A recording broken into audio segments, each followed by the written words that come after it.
Assalamualaikum warahmatullahi wabarakatuh. Perkenalkan, nama saya Santi dengan NIM 105741100123 dari Prodi Ekonomi Islam. Di sini saya akan mempresentasikan hasil makalah saya yang berjudul Ayat dan Hadis tentang perintah mencari nafkah atau bekerja serta harta dan cara mendapatkannya dari mata kuliah Al-Quran dan Hadis Ekonomi. Kata nafkah berasal dari bahasa Arab yang secara etimologis berarti biaya belanja atau pengeluaran. Dalam Ensiklopedia Hukum Islam, nafkah diartikan sebagai pengeluaran yang biasanya digunakan oleh seseorang untuk hal-hal yang baik atau untuk memenuhi kebutuhan orang-orang yang menjadi tanggung jawabnya. Pada dasarnya, Islam adalah agama yang sempurna dan mencakup semua aspek kehidupan manusia. Dalam konteks ekonomi, harta memiliki peran yang sangat penting. Harta dianggap sebagai kebutuhan fundamental karena manusia tidak dapat terpisah dari aspek ini dalam kehidupan sehari-hari. Manusia termotivasi untuk mencari harta demi menjaga eksistensinya dan menambah kenikmatan materi maupun non-materi. Pandangan Islam terhadap kewajiban bekerja. Makna bekerja bagi seorang muslim adalah sebuah usaha yang sungguh-sungguh, di mana ia mengerahkan seluruh potensi baik pikiran maupun zikir untuk merealisasikan eksistensinya sebagai hamba Allah. Dalam pandangan ini, seseorang muslim diharapkan mampu menundukkan dunia dan berkontribusi sebagai bagian dari masyarakat yang terbaik, yaitu khairul ummah. Dengan kata lain, melalui kerja, manusia dapat memanusiakan dirinya. Bekerja dalam Islam mencakup segala aktivitas ekonomi yang sesuai dengan prinsip-prinsip syariat. Aktivitas ini bukan hanya penting sebagai pendorong utama perekonomian, tetapi juga bertujuan untuk memenuhi kebutuhan hidup, meningkatkan kesejahteraan, dan memberikan manfaat baik di dunia maupun di akhirat. Hal ini sejalan dengan ajaran yang terdapat dalam hadis-hadis Nabi. Dalam sebuah hadis Rasulullah SAW bersabda, "Barang siapa pada malam hari merasakan kelelahan karena bekerja pada siang hari, maka pada malam itu ia diampuni Allah." Hadis riwayat Ahmad dan Ibnu Asakir. Kemudian Rasulullah SAW pernah ditanya, "Pekerjaan apa yang paling baik?" Beliau menjawab, "Pekerjaan terbaik adalah usaha seseorang dengan tangan sendiri dan semua perjualbelian yang dianggap baik." Hadis riwayat Ahmad dan Baihaqi. Dalam hadis-hadis yang telah disebutkan terungkap bahwa pekerjaan adalah perbuatan yang sangat mulia dalam ajaran Islam. Rasulullah SAW mengajarkan kita tentang betapa pentingnya bekerja. Dalam perspektif Islam, bekerja tidak hanya sekedar untuk memenuhi kebutuhan bahan pangan, tetapi juga untuk menjaga harga diri dan martabat kemanusiaan yang sepatutnya dijunjung tinggi. Oleh karena itu, bekerja dalam Islam memiliki kedudukan yang sangat mulia. Allah Subhanahu wa Ta'ala memberikan kewajiban kepada manusia untuk berusaha, bukan berarti Allah Subhanahu wa Ta'ala tidak berkuasa memberikan rezeki begitu saja kepada manusia. Akan tetapi agar manusia menghargai dirinya dan usahanya sendiri, sehingga manusia tidak melakukan kerusakan di muka bumi. Seperti yang tercantum dalam Al-Quran surah Asy-Syura ayat 27. Bismillahirrahmanirrahim. Walau basatallahu rizqahu li'ibadihi labagaw fil ardi walakin yunazzilu biqadri ma yasha'. Innahu bi'ibadihi habirum basir. Dan yang artinya, dan jikalau Allah melapangkan rezeki kepada hamba-hambanya, tentulah mereka akan melampaui batas di muka bumi. Tetapi Allah menurunkan apa yang dihendakinya dengan ukuran. Sesungguhnya Dia Maha mengetahui keadaan hamba-hambanya lagi Maha melihat. Kemudian cara mencari nafkah dalam Islam. Konsep mencari nafkah dalam Islam adalah tanggung jawab untuk memberikan nafkah yang diwajibkan kepada suami atau laki-laki dalam keluarga. Namun, tidak ada larangan bagi perempuan untuk bekerja mencari nafkah. Dalam Islam, nafkah adalah suatu yang diberikan oleh suami kepada istri, kerabat, dan miliknya sebagai keperluan pokok bagi mereka, seperti makanan dan pakaian. Dalam sistem ekonomi Islam, Islam mengakui kepemilikan pribadi dalam mencari nafkah. Kaum muslimin berkewajiban mencari nafkah yang halal dan dengan cara yang adil. Rasulullah pun mengajarkan mencari nafkah yang baik adalah melalui perniagaan dan jual beli. Dalam berniaga, Rasulullah melarang mencari harta kekayaan dengan cara yang ilegal dan tidak bermoral. Islam tidak mengakui perbuatan menimbun kekayaan atau mengambil keuntungan atas kesulitan orang lain. Di sisi lain, terdapat pula cara-cara perniagaan yang dilarang oleh Allah, melalui misalnya judi, penimbunan kekayaan, penyeludupan, pasar gelap, korupsi, bunga, riba, dan aktivitas-aktivitas yang sejenisnya. Dalil tentang kewajiban memberikan nafkah. Kewajiban seorang suami untuk memberikan nafkah kepada istri dan keluarganya mendapat penekanan yang signifikan. Dalil-dalil seperti Al-Quran, hadis. Ini menandakan bahwa persoalan nafkah memang mendapat perhatian khusus dalam agama Islam.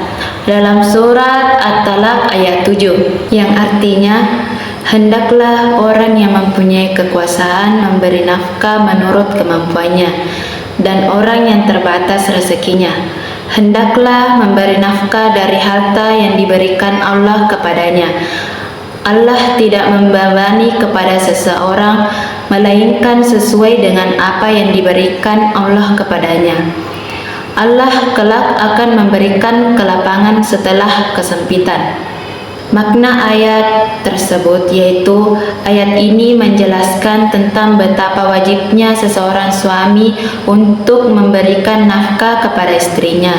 Islam mewajibkan seorang suami untuk memberikan nafkah kepada istrinya atas dasar ikatan pernikahan.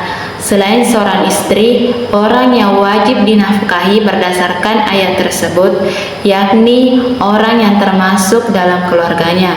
Mereka adalah istri, anak-anak, budak, atau pembantu rumah tangga. Dan adapun hadis dari Hakim bin Muawiyah dari ayahnya, dia berkata, aku bertanya, wahai Rasulullah, apakah kewajiban kami terhadap istrinya? Beliau menjawab, engkau memberikannya makan jika engkau makan, engkau memberikannya pakaian jika engkau berpakaian, jangan memukul muka, jangan menjelek-jelekkan, dan jangan berpisah dari tempat tidurnya, kecuali di dalam rumah. Hadis riwayat Ahmad, Abu Daud, Nasa, Ibnu Majah. Dari hadis di atas menjelaskan tentang kewajiban suami terhadap istrinya untuk memberikan jaminan berupa: pertama, memberikan nafkah baik berupa sandang, pangan, papan. Kedua, tidak menyakiti istri seperti tidak memukul wajah istrinya. Ketiga, memberikan nafkah batin, misalnya tidak meninggalkan istrinya. Kemudian, cara memperoleh harta sesuai syariat Islam. Konsep harta dalam Al-Quran dan hadis tidak sekedar dilihat sebagai kekayaan material, tetapi juga sebagai alat untuk meraih tujuan spiritual. Ini termasuk mendekatkan diri kepada Allah melalui zakat, infak, dan sedekah. Namun, seiring dengan perkembangan zaman dan kemajuan ekonomi global, cara pandang manusia terhadap harta pun mengalami perubahan. Al-Quran dan hadis memberikan pedoman yang jelas mengenai cara memperoleh, mengelola, dan mendistribusikan harta agar dapat memberikan manfaat. bukan hanya sebagai pemiliknya, tetapi juga bagi masyarakat yang luas. Dalam Al-Quran terdapat informasi yang menegaskan bahwa harta dapat menjadi sarana untuk meraih kebaikan, namun juga dapat mengantarkan seseorang pada kesesatan. Dengan kata lain, melalui harta seseorang bisa memperoleh surga, tetapi di sisi lain harta juga bisa menjerumuskan ke dalam neraka. Sehingga Islam memberikan pedoman yang jelas dalam mengelola harta yang melibatkan beberapa prinsip dasar, antara lain yaitu yang pertama, harta sebagai amanah; yang kedua, prinsip keadilan dalam distribusi harta; ketiga, menghindari riba atau bunga; yang keempat, zakat, infak, dan sedekah. Dan adapun fungsi harta dalam Islam, yaitu yang pertama, sebagai kebutuhan dalam ibadah mahdah seperti kain untuk menutupi aurat saat melaksanakan sholat, kemudian menjaga dan meningkatkan keimanan serta ketakwaan kepada Allah Subhanahu wa Ta'ala. Karena kemiskinan bisa menjadi ujian yang berpotensi mengiring pada keburukan jika seseorang tidak mempertahankan keyakinannya. Dan yang ketiga, sebagai bekal untuk mencari dan mengembangkan pengetahuan. Selanjutnya yaitu bagian sumber-sumber halal dan haram dalam memperoleh harta. Dalam Islam terdapat sumber-sumber yang dianggap halal atau diperbolehkan dan sumber-sumber yang dianggap haram atau dilarang dalam memperoleh harta. Agar memastikan bahwa harta yang diperoleh dari sumber yang halal adalah prinsip penting dalam kehidupan ekonomi Islam, yaitu bagian sumber-sumber halal. Yang pertama, pekerjaan yang halal. Penghasilan yang diperoleh dari pekerjaan yang halal dan sesuai dengan prinsip-prinsip Islam, seperti pekerja yang tidak melanggar aturan agama dan tidak merugikan orang lain dan tidak bertentang dengan nilai-nilai moral. Kemudian yang kedua yaitu usaha dan bisnis yang halal. Penghasilan yang diperoleh dari usaha dan bisnis yang dijalankan sesuai dengan prinsip-prinsip Islam. Dan yang ketiga yaitu penjualan barang yang halal. Pendapatan dan penjualan barang atau jasa yang halal yaitu barang atau jasa yang tidak melanggar aturan agama dan tidak merugikan konsumen atau masyarakat. Dan adapun sumber-sumber haram yaitu yang pertama, riba atau bunga. Penghasilan dari riba atau bunga, baik itu dalam bentuk pinjaman dan bunga atau investasi yang melibatkan bunga riba, diharamkan dalam Islam karena dianggap sebagai bentuk eksploitasi dan ketidakadilan. Dan yang kedua, perdagangan barang haram. Pendapatan dan perdagangan barang atau jasa yang diharamkan dalam Islam seperti alkohol, daging babi, produk yang mengandung riba. Dan yang ketiga yaitu korupsi dan suap. Pendapatan dari tindakan korupsi atau suap yang melibatkan penyalahgunaan kekuasaan atau posisi untuk keuntungan pribadi. Jadi kesimpulannya yaitu dalam Islam bekerja merupakan suatu kewajiban yang tidak hanya bertujuan untuk memenuhi kebutuhan hidup, tetapi juga sebagai bentuk ibadah kepada Allah Subhanahu wa Ta'ala. Islam memandang pekerjaan sebagai sarana untuk menjaga harga diri, meningkatkan kesejahteraan, dan memberikan manfaat bagi diri sendiri serta masyarakat. Hadis-hadis Rasulullah SAW menegaskan pentingnya usaha mandiri dan kerja keras, di mana pekerjaan yang halal dan dilakukan dengan tangan sendiri lebih utama dibandingkan mengandalkan orang lain.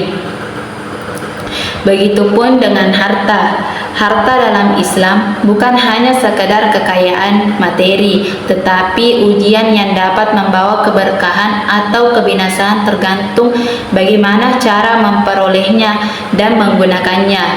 Islam melarang praktik-praktik ekonomi yang merugikan seperti riba, judi, korupsi, dan eksploitasi. Sebaliknya, Islam mengajarkan bahwa harta adalah amanah yang harus dikelola dengan bijak dan digunakan untuk kebaikan.